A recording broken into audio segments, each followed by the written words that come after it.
بسم اللہ الرحمن الرحیم عن علی رضی اللہ تعالی عنہ قال قال رسول اللہ صلی اللہ تعالی علیہ وسلم کیف بکم اذا غدا احدکم فی حلۃ وراح فی حلہ ووضعت بین یدیہ صحفۃ ورفعت اخرى وسترتم بیوتکم کما تستر الکعبہ۔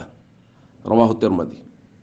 نبی کریم صلی اللہ علیہ وسلم نے ایک مرتبہ صحابہ کرام سے فرمایا، اس وقت تمہارا کیا حال ہوگا جب تم میں سے ایک شخص ایک جوڑے میں صبح کرے گا اور دوسرے جوڑے میں شام کرے گا، اور اس کے سامنے ایک برتن کھانے کا رکھا جائے گا اور دوسرا اٹھایا جائے گا، اور تم اپنے مکانوں میں ایسے ہی پردہ ڈالو گے جیسا کہ کعبہ پر پردہ ڈالا جاتا ہے۔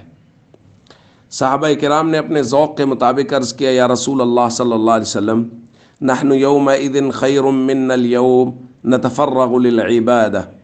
یا رسول اللہ، ہم اس دن زیادہ بہتر نہیں ہوں گے آج کی نسبت کہ عبادت کے لیے فارغ ہوں گے؟ ظاہر ہے کچھ کمانے کی، کچھ اس طرح کی چیزوں کی کوئی کاروباری مصروفیات نہیں ہوں گی یا کم ہوں گی، تو پھر ہمیں عبادت کے لیے زیادہ وقت مل جائے گا، عبادت کے لیے ہم فارغ ہوں گے، تو وہ وقت زیادہ بہتر نہیں ہوگا؟ تو حضور علیہ الصلوۃ والسلام نے ارشاد فرمایا، لأنتم اليوم خیر منکم یومئذ، آج کے دن تم اس دن سے زیادہ بہتر ہو۔ دوستو، یہ کیفیت ہے صحابہ کرام کی۔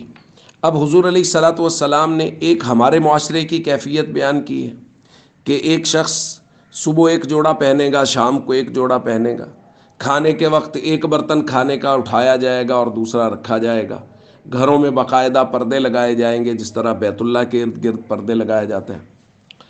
اور ایک حضور علیہ الصلوۃ والسلام کے اپنے زمانے کی بات ہے کہ اس وقت پہننے کے لیے کچھ جوڑے ہوتے تھے، ایک یا دو جوڑے پہننے کے لیے، اور گھروں میں پردوں کا کوئی خاص رواج نہیں ہوتا تھا، اور کھانے کے لیے بس ایک ہی سالن، جس کے ساتھ بلکہ بسا اوقات نبی کریم صلی اللہ علیہ وسلم کے گھر میں صرف سرکہ ہے، اور حضور علیہ الصلوۃ والسلام نے سرکہ منگوایا اور اس کے ساتھ روٹی کو لگا کے کھایا اور فرمایا، نعم الادام والخل، سرکہ بڑا ہی بہترین سالن ہے۔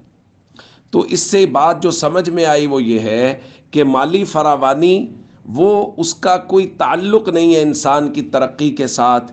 انسان بہتر کب ہوگا؟ نبی پاک صلی اللہ علیہ وسلم کے اس فرمان کی روشنی میں، جب وہ اعمال میں مضبوط ہوگا۔ اگر اس کے اعمال مضبوط ہیں تو وہ خشک روٹیوں پہ بھی گزارا کر رہا ہے تو وہ بہتر ہے، اگر اس کے اعمال مضبوط ہیں تو پھر زیادہ آسائش اور زیب و زینت اور زیادہ کپڑے وہ اس کے پاس نہیں بھی ہیں تو وہ کامیاب ہے۔ اور اگر کسی کے پاس یہ سب کچھ ہے، جیسا کہ ہمارے معاشرے میں ہمارے لوگوں کے پاس ہے، لیکن وہ فرائض اور ارکان اسلام سے دور ہیں، وہ اللہ کے ذمے لگائے ہوئی چیزوں سے دور ہیں، تو یاد رکھیے وہ لوگ کامیاب نہیں ہیں، وہ ناکام ہیں۔ اس لیے ہم سب کو چاہیے فرائض اور ارکان اسلام کی پابندی کریں اور ہمیشہ اپنے آپ کو اعمال پہ مضبوط رکھیں۔ السلام علیکم ورحمۃ اللہ وبرکاتہ۔